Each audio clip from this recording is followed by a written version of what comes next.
I can always cut this part out. Could you? What? How's it going, guys? It is Ross, and we are going to be opening the Essential phone. I know it's kind of a weird name for a phone, in my opinion, but I've been looking for an Android phone that runs stock Android, and the Essential phone is definitely, I feel, the right pick. I actually got it for half off on Prime Day, which is practically the only reason why I got it. And I'm not like leaving iOS or anything. I just like to try out other, platforms and devices. So without further ado, we are gonna open this. I just got back from Florida at 3 in the morning last night, and I've had this phone here for like maybe a week, so I've been excited to open it. Dixie, you wanna help me open this? You wanna help me open this? What's in there? What's in here, Dixie? What's in here? What? She's like, no, I'm good. Sam always gets annoyed with me for how I open boxes and envelopes and everything, but basically I can never find where to open it correctly, so I just rip it open in some way, shape, or fashion. So that may end up what happens with this. Yeah, I just peeled off a useless sticker, I think.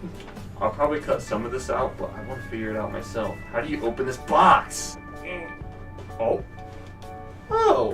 there we go. Before I, describe what I'm feeling, first I have to slowly peel off the plastic stuff, because that's the best part. Yeah. Yeah. Does it have a back plastic part? It feels like it does, but... Or is that just the back? Oh yeah, it does, okay.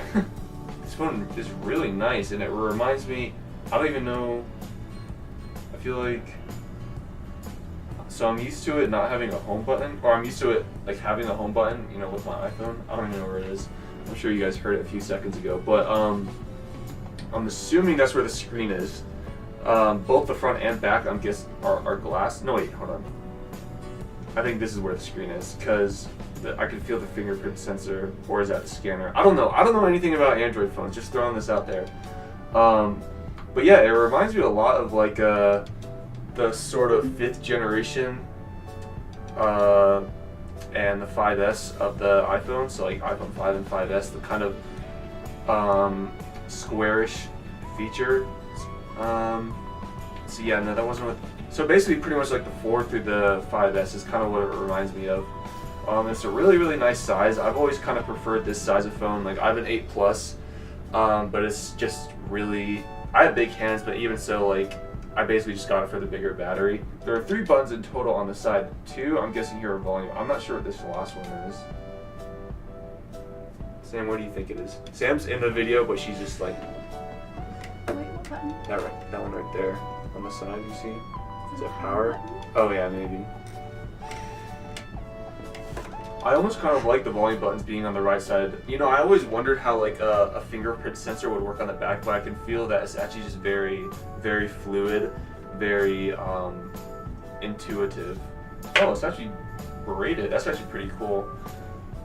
One thing I don't like is the quality of, Apple's chargers. They're kind of like doo-doo butter.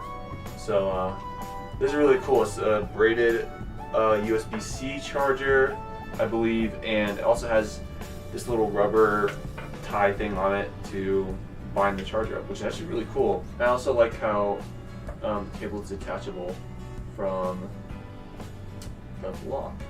It actually stays in there really well. I've never actually used a USB-C before, but it feels, this is so dumb to say, but it feels so cool to just kind of like be able to flip it around and still be able to,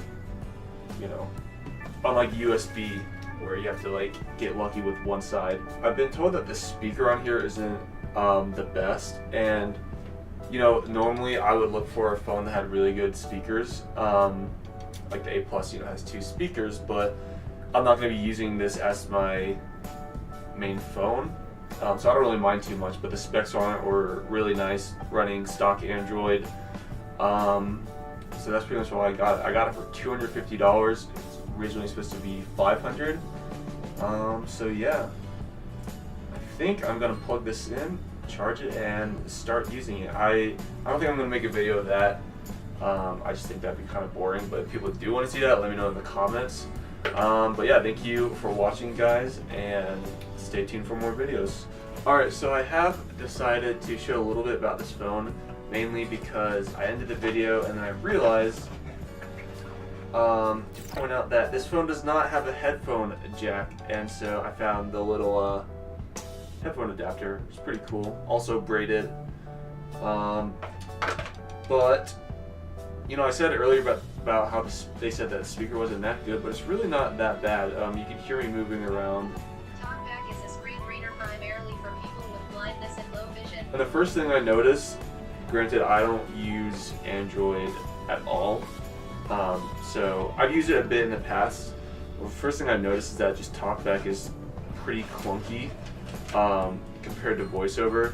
I'm pretty sure there are some third-party screen readers you can install onto here, so I'm going to be fiddling with that a lot. But one thing I've always really liked about TalkBack is the use of Android, or not, the use of vibrations. It's been a long week. The use of Android, yeah, of course it uses Android. Anyway, the use of vibrations as well as the sounds they use, because in iOS, VoiceOver has really loud and obnoxious sounds in my opinion. But these are like nice and subtle and in the background, so you can't hear them like across the room. Lesson 4, text navigation. Choosing text But we started navigation settings. we started up the phone and it was like, oh, the option to turn TalkBack on is right there, so why not do that? And so anyway, we turned on TalkBack and they have like all these tutorials, so I may just go through them just to see how it works and everything. But yeah, that should about do it.